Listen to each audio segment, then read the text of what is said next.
স্বৈরাচারীরা তার পতনের সমস্ত ছিদ্র বন্ধ করে, কিন্তু একটা ছিদ্র বন্ধ করতে পারে না। মনের ভুলে সেই ছিদ্রটা থেকেই যায়, যেই ছিদ্র দিয়ে আসলে তার পতনটা হবে।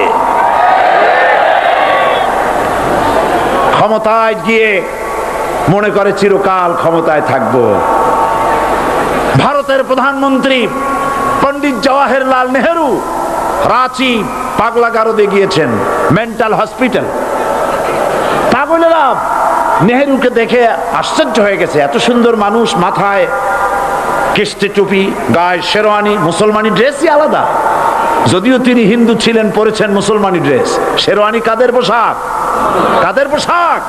হাতে ছড়ি নিয়ে হাঁটা, স্টাইল করে, সুন্দর পাজামা, সুন্দর টুপি, সুন্দর সাজসজ্জা করে, মুসলমানদের ড্রেস। এই ড্রেস পরে তিনি গিয়েছেন, সবসময় যে ড্রেস তিনি পরতেন। পাগলেরা জিজ্ঞেস করছে, তুমি কে গো? উনি বলছেন, আমারে চেনো নাই? আমি ভারতের প্রধানমন্ত্রী পণ্ডিত জওয়াহরলাল নেহেরু।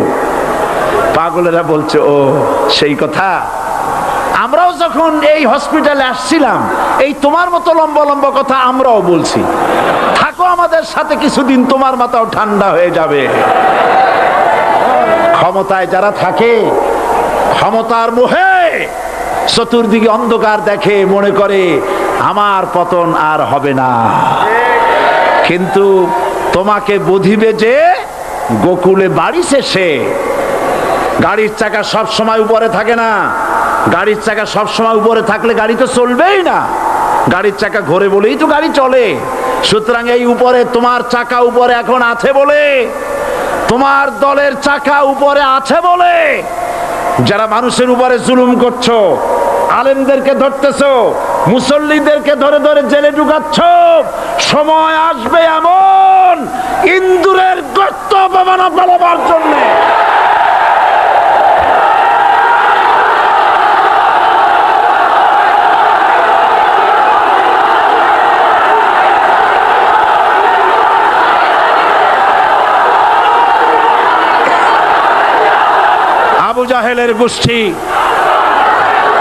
আবু জাহেলের গোষ্ঠী মনে করেছে সোজা আঙ্গুলে ঘি যখন উঠলো না, আঙ্গুল বাঁকা করতে হবে।